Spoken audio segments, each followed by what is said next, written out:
പാലക്കാട് മുനിസിപ്പാലിറ്റിയിലെ ദൃശ്യങ്ങളാണ് പ്രേക്ഷകർ കാണുന്നത്. അവിടെ നഗരസഭയിൽ ഒരു വാക്പോര് നടക്കുന്നു. അതായത് BJP-യുടെ വോട്ട് എവിടെ പോയി എന്നാണ് LDF കൗൺസിലർമാർ ചോദിക്കുന്നത്. അത് ചോദിക്കാൻ എന്താണ് CPM കൗൺസിലർമാർക്ക് അധികാരമെന്ന് BJP-യുടെയും ഒപ്പം തന്നെ മുനിസിപ്പാലിറ്റി ചെയർപേഴ്സണുമായ പ്രമീള ശശിധരൻ ചോദിക്കുകയും ചെയ്തു. അതിനിടയിൽ കോൺഗ്രസ് കൗൺസിലർമാരിൽ നിന്ന് ചില പരാമർശങ്ങൾ എല്ലാം കൂടി മൂന്ന് ഭാഗത്തു നിന്നും അല്ലേ വാക്പോരാണ് പിന്നെ കണ്ടത്. നടുത്തളത്തിൽ ഇറങ്ങി നിന്നുള്ള ബഹളമാണ് പിന്നീട് അവിടെ കൗൺസിൽ യോഗത്തിനിടെ ഉണ്ടായത്. ഈ ഒരു രാഷ്ട്രീയ വിഷയം എങ്ങനെയാണ് അവിടെ നഗരസഭയിൽ ചർച്ചാ വിഷയമാകുന്നത് എന്നതുപോലും ശരിയാണ്. ഒരു മുനിസിപ്പാലിറ്റിയിൽ ചർച്ച ചെയ്യേണ്ട വിഷയമാണോ ഉപതെരഞ്ഞെടുപ്പിൽ വോട്ട് കുറഞ്ഞത്? അതെന്തുകൊണ്ട് വോട്ട് കുറഞ്ഞുവെന്ന് ചെയർമാൻ പറയേണ്ട ബാധ്യസ്ഥതയാണോ എന്ന് ചിന്തിക്കേണ്ട വിഷയമാണ്. എന്തായാലും രാഷ്ട്രീയമാണല്ലോ, ഏത് സാഹചര്യത്തിലും രാഷ്ട്രീയ വിഷയങ്ങൾ മുനിസിപ്പാലിറ്റി മേഖലയിൽ, അതായത് കൗൺസിലർമാരുടെ ഒക്കെ ഇടയ്ക്കുണ്ടായ BJP-ക്ക് എതിരെയുള്ള ഈ സ്ഥാനാർത്ഥി നിർണയവുമായി ബന്ധപ്പെട്ട തർക്കവും അതൃപ്തിയും ഒക്കെ ഉണ്ട് എന്ന് പറഞ്ഞല്ലോ. അപ്പൊ ഇവർ വോട്ട് മറിച്ചു കൊടുത്തോ?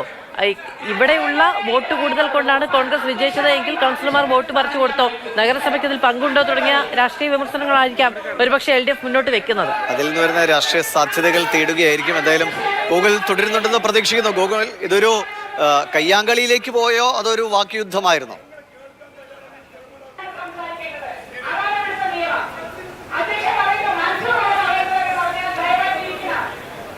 ശരി, ഗൂഗിളിലേക്ക് നമുക്ക് വരാമെന്ന് പ്രതീക്ഷിക്കുന്നു. ഇപ്പൊ കാണുന്ന ദൃശ്യങ്ങൾ പാലക്കാട് നഗരസഭ കയ്യാങ്കളി ഉണ്ടായി എന്നും കൂടിയാണ് നമുക്ക് മനസ്സിലാക്കാൻ. ശിവരാജൻ അദ്ദേഹം ഉണ്ടല്ലേ?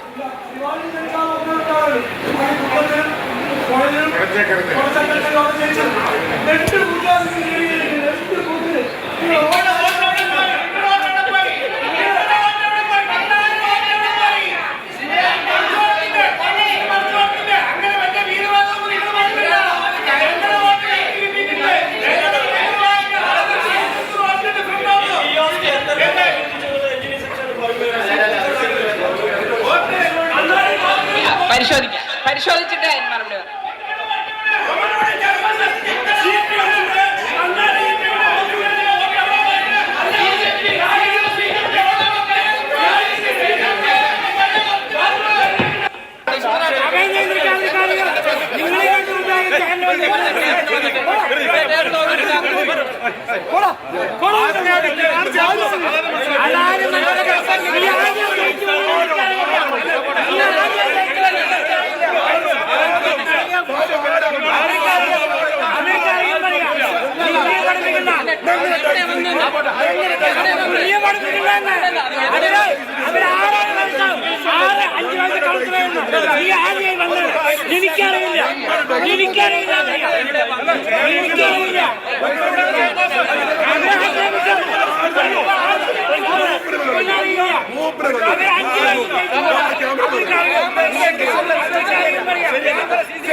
നടത്തിയ ശേഷം ചിരിച്ചുകൊണ്ട് തോളത്ത് പിടിക്കുകയും ചെയ്യുന്നുണ്ട്.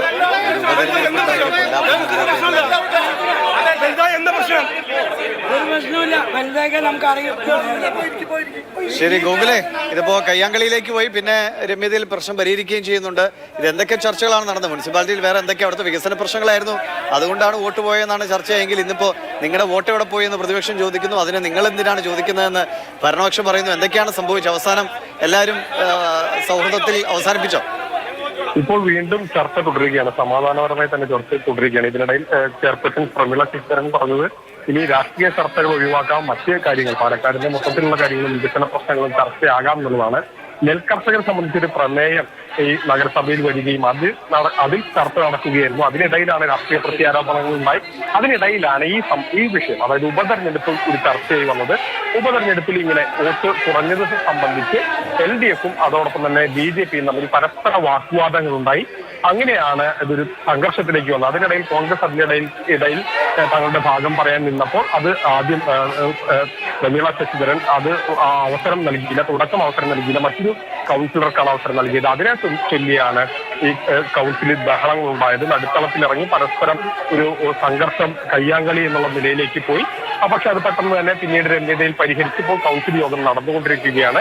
വീണ്ടും മറ്റു വിഷയങ്ങൾ, വീണ്ടും ഉപതെരഞ്ഞെടുപ്പ് ചർച്ചയോ അല്ലെങ്കിൽ ഉപതെരഞ്ഞെടുപ്പുമായി ബന്ധപ്പെട്ട കാര്യങ്ങൾ ചർച്ചയിൽക്കിടെ വന്നപ്പോൾ അതിപ്പോൾ വേണ്ട, രാഷ്ട്രീയ കാര്യങ്ങളൂടെ ചർച്ച ചെയ്യേണ്ട, നമുക്ക് പാലക്കാടിന്റെ വിഷയങ്ങൾ, വികസനവുമായി ബന്ധപ്പെട്ട വിഷയങ്ങൾ മറ്റും ചർച്ച ചെയ്യാമെന്ന് പറഞ്ഞ് ആ വിഷയത്തിൽ നിന്ന് പിന്നീട് ഡൈവേർട്ട് ചെയ്യുക അല്ലെങ്കിൽ മാറ്റി വിഷയം തങ്ങളുടെ അജണ്ടയിലേക്ക് കൊണ്ടുവരികയാണ് ഇപ്പോൾ ഉണ്ടായത്. ഇപ്പോൾ ഏതായാലും കൗൺസിൽ യോഗം സമാധാനപരമായാണ് നടക്കുന്നത്. ശരി മാധു, എന്തായാലും നിങ്ങളുടെ വോട്ട് എവിടെ പോയി അല്ലെങ്കിൽ നിങ്ങളാരാ ചോദിക്കാനൊക്കെ പറയുന്ന സമയത്ത് രാഹുൽ മാങ്കൂട്ടത്തിൽ വോട്ടെല്ലാം ട്രോളി ബാഗിലിട്ട് തിരുവനന്തപുരത്തേക്ക് വന്നിട്ടുണ്ട്. അപ്പോൾ ഇനിയും ചർച്ചകൾ, ഈ പരാജയത്തിൻ്റെ കാരണങ്ങൾ, ആരെങ്ങോട്ട് ചതിച്ചു, ആര് പാലം വലിച്ചു എന്ന തുടങ്ങിയ ചർച്ചകൾ ബി ജെ പിയിൽ അത് അവസാനിപ്പിക്കാനുള്ള ഒരു ശ്രമം ബി ജെ പി നേതൃത്വം ഇടപെടുമ്പോൾ അത് പാലക്കാട് മുനിസിപ്പാലിറ്റിയിലാണ് ഇപ്പോൾ സംഘർഷഭരിതമായ സാഹചര്യങ്ങൾ ഉണ്ടാകുന്നത്. ആ തോളത്ത് പിടിച്ച് അവസാനം ചിരിച്ചുകൊണ്ടൊക്കെ കോംപ്ലിമെന്റ്സ് ആക്കുന്നുണ്ട്. ആ മേഖലയിൽ നിന്നുള്ള വോട്ടുകൾ വളരെ നിർണായകമായി യുഡിഎഫിന്റെ വിജയത്തിൽ എന്നുള്ളത് വളരെ പ്രധാനപ്പെട്ട കാര്യമാണ്. കൗൺസിലർമാരടക്കം ബി ജെ പി നേതൃത്വത്തിനെതിരെ വിമർശനം ഉന്നയിച്ച് നിൽക്കുന്ന സാഹചര്യമുണ്ട്. മറ്റൊന്ന് കോൺഗ്രസ് അവരെ ക്ഷണിക്കുന്ന സാഹചര്യമുണ്ട്. അതുകൊണ്ട് തന്നെ അവിടെ ഒരു തർക്കം സ്വാഭാവികമാണെന്ന് തോന്നുന്നു ഈ ദിവസം. എന്തൊക്കെ സാധ്യതകൾ ഉണ്ട് ഈ തർക്കത്തിൽ നിന്ന് തങ്ങൾക്ക് രാഷ്ട്രീയ നേട്ടത്തിന് എന്നാണ് എല്ലാവരും ശ്രമിക്കുന്നത്. അതിൻ്റെതായ ചില പ്രതിഫലനങ്ങളും പ്രകമ്പനങ്ങളുമാണ് ഇപ്പോൾ പാലക്കാട് മുനിസിപ്പാലിറ്റിക്കുള്ളിൽ നമ്മൾ കണ്ടുകൊണ്ടിരിക്കുന്നത്. നിലവിൽ ശാന്തതയിലേക്ക് കാര്യങ്ങൾ വന്നിട്ടുണ്ട് എന്ന് മനസ്സിലാക്കും.